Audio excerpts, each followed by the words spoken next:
कोणतंही लग्न असो किंवा फेस्टिवल असो, हा मेकअप केला तर तुम्ही एकदम सुंदर आणि छान दिसाल.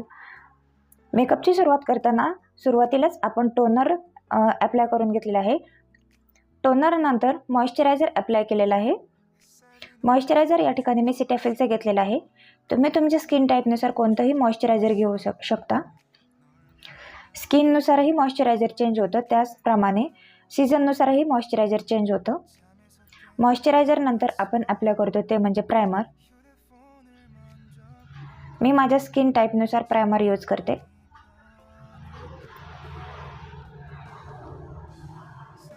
या ठिकाणी मी फॉरएव्हर 52चं प्रायमर यूज केलेलं आहे. प्रायमर नंतर आपण यूज करतो ते म्हणजे आपल्या चेहऱ्यावरील डाग लपवण्यासाठी करेक्टर. मी या ठिकाणी मेकअप स्टुडिओचं करेक्टर घेतलेलं आहे. मेकअप स्टुडिओच्या करेक्टरला या ठिकाणी खूप छान असं कव्हरेज आहे. करेक्टर हे आपल्या चेहऱ्यावरील डाग हाईड करण्याचं काम करतं. त्यानंतर ते आपल्याला व्यवस्थित असं ब्लेंड करायचं आहे. ते ब्लेंड करताना एवढंही ब्लेंड करायचं नाही की आपण ज्या डागांवरती करेक्टर लावलं आहे ते निघून येईल. एकदम हलकं असं ब्लेंड करायचं आहे. करेक्टर नंतर आपण जे घेतो प्रोडक्ट ते म्हणजे फाउंडेशन.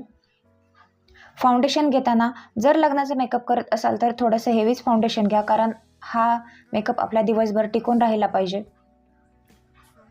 मी या ठिकाणी नार्सचं फाउंडेशन घेतलेलं आहे. नार्समध्ये मी थोडंसं हुडा ब्युटीही मिक्स केलेलं आहे, कारण समरमध्ये हुडा ब्युटी हे आपल्याला छान कव्हरेज देतं आणि चेहऱ्यावरतीही व्यवस्थित टिकून राहतं. त्यामध्ये वॅक्स स्टिक असतं, त्यामुळे हुडा ब्युटी हे बेटर राहतं. फाउंडेशन अप्लाय करून झाल्यावरती ते आपल्याला ब्युटी ब्लेंडरने ब्लेंड करून घ्यायचं आहे. फाउंडेशन ब्लेंड करतानाही आपल्याला ब्लेंडर जास्त घासायचं नाही आहे किंवा जास्त आपल्याला प्रेशर देऊन या ठिकाणी ब्लेंड करायचं नाही आहे. एकदम हलकं असं व्यवस्थित वरवरती ब्लेंड करायचं आहे. या ठिकाणी व्हिडिओ फास्ट केल्यामुळे ते तुम्हाला असं घासल्यासारखं दिसेल, पण मी या ठिकाणी फक्त टॅप टॅप करून ब्लेंड करून घेत आहे. चेहऱ्याला फाउंडेशन लावल्यानंतर आपल्याला मानेला पण विसरायचं नाही आहे, कानाला पण विसरायचं नाही की जेणेकरून आपला फक्त चेहराच पॅच दिसेल. मानेला कानाला पूर्ण प्रोडक्ट लावून आपल्याला ब्लेंड करून घ्यायचं आहे. बेस हा व्यवस्थित ब्लेंड झाल्यानंतर त्यानंतर आपण लूज पावडरने तो लॉक करून घेणार आहोत. मी या ठिकाणी हुडा ब्युटीची लूज पावडर यूज केलेली आहे. तुम्ही तुमच्याकडे जी लूज पावडर असेल ती यूज करू शकता. त्यानंतर आपण या ठिकाणी ब्लश यूज करणार आहोत. माझी स्किन ही ऑइली आहे, त्याच्यामुळे मी या ठिकाणी पावडर ब्लश यूज करत आहे. तुमची त्वचा जर ड्राय असेल तर तुम्ही क्रीम ब्लश यूज करायचा आहे. आणि क्रीम ब्लश हे आपल्याला लूज पावडरच्या अगोदर फाउंडेशन झालं की लगेच चेहऱ्यावरती लावून घ्यायचं आहे आणि ते ब्लेंड करून नंतरच त्यानंतर लूज पावडर लावायची आहे. ऑइली स्किन असल्यामुळे मी या ठिकाणी पावडर ब्लश यूज केलेला आहे. पावडर ब्लशही आपल्याला व्यवस्थित लावून घ्यायचं आहे की जेणेकरून अशा लाल पॅच दिसले नाही पाहिजे. त्यानंतर आपण या ठिकाणी कंटोर यूज करणार आहोत. नोज कंटोर हे व्यवस्थित शार्प असं यूज करायचं आहे. ब्रशने व्यवस्थित ब्लेंड करून घ्यायचं आहे. त्यानंतर एअरपासून ते लिप्सपर्यंत या ठिकाणी ब्रशने व्यवस्थित त्याचं माप घेऊन त्या ठिकाणी आपल्याला कंटोर करायचं आहे. कंटोर करताना चिकवरती कंटोर करताना वरच्या साईडने आपल्याला ब्लेंडिंग करायचं आहे आणि चिनवरती आपल्याला खालच्या साईडने ब्लेंड करायचं आहे.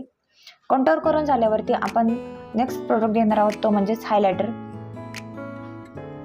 हायलायटर शिवाय मेकअपला ग्लोच येत नाही. हायलायटरही आपण आपल्या आवडीप्रमाणे लावू शकता.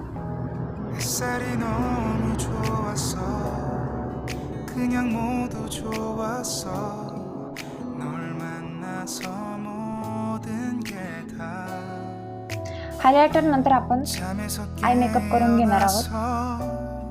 या ठिकाणी आपला मेकअप बेस झालेला आहे. यानंतर आपण आय मेकअप लिपस्टिक लावून आपला मेकअप पूर्ण तयार करणार आहोत.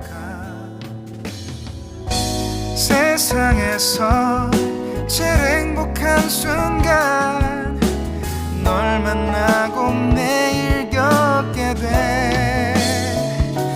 매일은 감사하죠 그대가 곁에 있어서.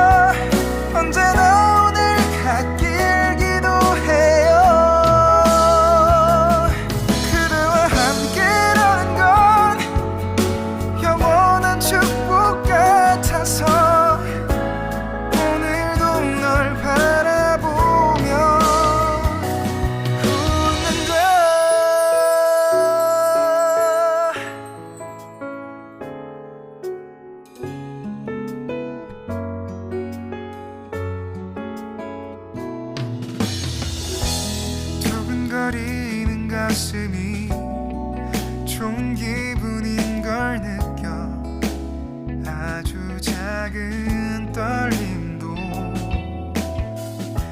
잠에서 깨어나면 오늘 날씨 먼저 확인해 우산을 챙겨야 할지 세상에서 제일 행복한 순간 널 만나 참 다행인 거야. 매일 난 감사하죠 그대가 곁에 있어서. 언제나 오늘 갓길기도 해요. 그대와 함께라는 건 영원한 축복 같아서 오늘도 널 바라보며 웃는다. 내게 마지막 사랑이라면 항상 곁에 있을게. 다가가서 말을.